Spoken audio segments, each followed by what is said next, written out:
नमस्कार मराठी मंडळीवर तुमच्या सगळ्यांचं स्वागत आहे। संपूर्ण भारतात सध्या बिहार आणि यूपी नंतर गुन्हेगारी क्षेत्रात महाराष्ट्राचा विचार केला जातो। महाराष्ट्रामध्ये वाढलेली गुन्हेगारी राजकीय पाठबळामुळेच वाढत असल्याचा आरोप बऱ्याचदा होतो। मात्र जे राजकारणी गुन्हेगारी थांबली पाहिजे म्हणून विधानसभेत आवाज उठवतात, गुन्हेगारीबाबत कठोर कायदे करतात, महाराष्ट्राच्या विधानसभेत असेच काही गुन्हेगार आमदार आहेत आणि अशाच या टॉप आमदारांविषयी आपण जाणून घेणार आहोत, ज्यांच्यावर सर्वाधिक गुन्ह्यांची नोंद आहे आणि त्यांच्या संपत्तीविषयी देखील माहिती घेऊया आजच्या या व्हिडिओमध्ये।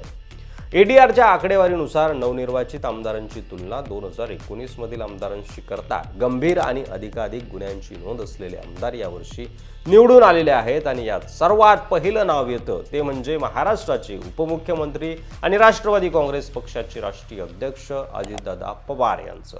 अजित पवार यांच्यावरती तब्बल 40 गुन्हेगारी खटले दाखल आहेत, तर त्यांची एकूण संपत्ती 124 कोटी रुपये असून त्यांच्यावर 21 कोटी रुपयांचं देणं देखील असल्याचं त्यांच्या शपथपत्रात त्यांनी निवडणूक आयोगाला सांगितलं होतं।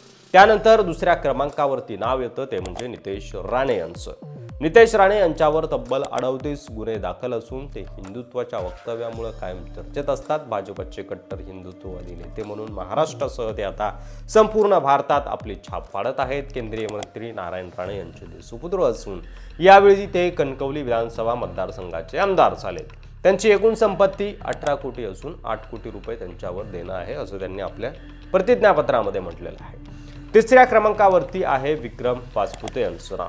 ते अहिल्यानगर जिल्ह्यातील श्रीगोंदा विधानसभा मतदारसंघाचे भाजपकडून प्रतिनिधित्व करतात।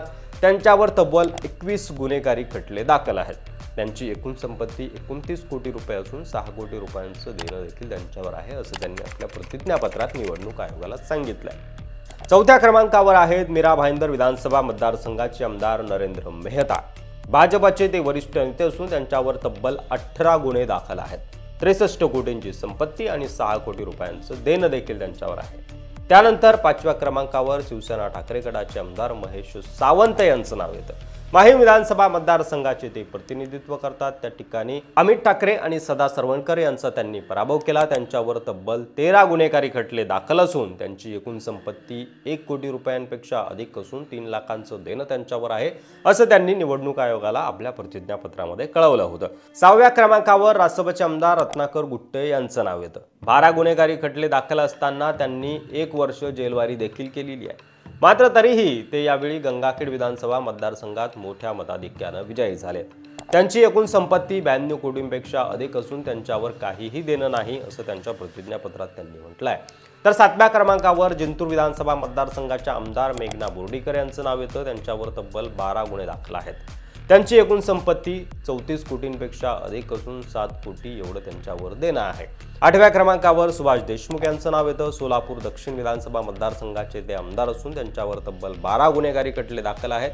भाजपकडून त्यांना यावेळी विधानसभेवर संधी देण्यात आली होती। त्यांची एकूण संपत्ती 62 कोटी रुपयांपेक्षा अधिक असून देणं 21 कोटींच्या जवळपास आहे। तर 9व्या क्रमांकावर नालासोपाराचे आमदार भाजप नेते राजन नाईक यांचं नाव येतं। त्यांच्यावर 11 गुन्हेगारी खटले दाखल आहेत। 45 कोटी रुपयांची संपत्ती असून 16 कोटी रुपयांचं जवळपास देणं आहे। आणि सर्वात शेवटचं 10व्या क्रमांकावर येतात महेश बालदी। 11 गुन्हेगारी खटले त्यांच्यावर दाखल आहेत। महेश बालदी हे उरण विधानसभा मतदारसंघाचं प्रतिनिधित्व करतात। त्यांची एकूण संपत्ती 50 कोटींपेक्षा अधिक असून 36 कोटी एवढं त्यांच्यावर देणं आहे असं त्यांच्या प्रतिज्ञापत्रातून कळतंय।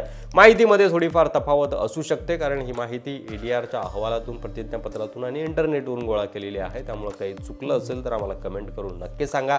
व्हिडिओ माहितीपूर्ण वाटला असेल तर जास्तीत जास्त शेअर करा। चॅनलवर नवीन असाल, मराठी मंडळीवर नवीन असाल तर असेच माहितीपूर्ण व्हिडिओ पाहत राहण्यासाठी सबस्क्राईब करायला विसरू नका। धन्यवाद।